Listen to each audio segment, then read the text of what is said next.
បីជាទឹកដីខ្មែរទោបយើងយាមថែវេនឹងចិត្តស្មោះស្ម័គ្រមានទាំងសាក់សីកងទ័ពអ៊ុនតាក់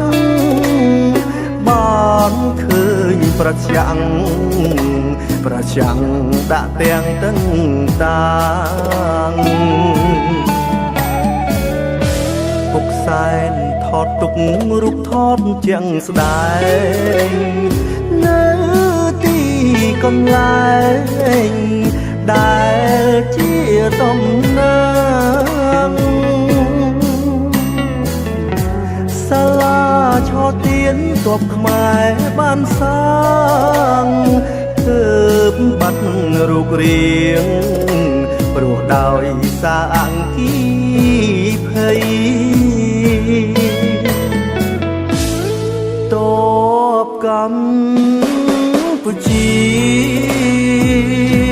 មិនព្រមដកថយដីខ្មែរយូរហើយតាមបញ្ជាថៃ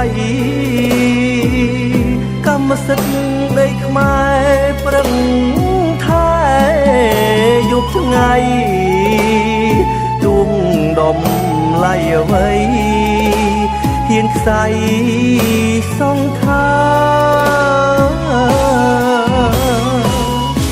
បើថៃមិនព្រមលំមខ្មែររីងរេទៅក្រុងឡាអេប្តឹងផ្ដល់ច្បាំងការពិតជាចាក់ខ្លាំងតាំងពីស្ដេចតាចង់ហាត់ធ្លេខា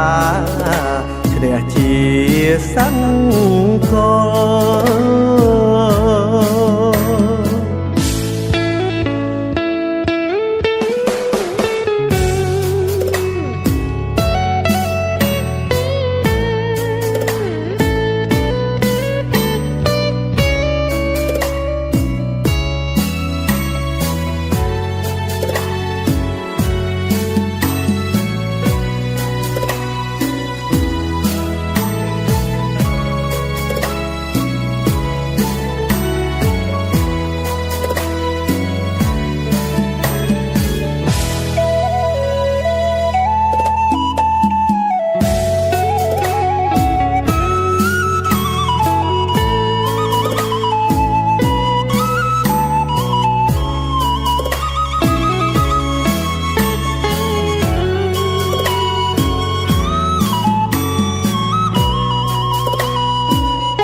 កម្ពុជា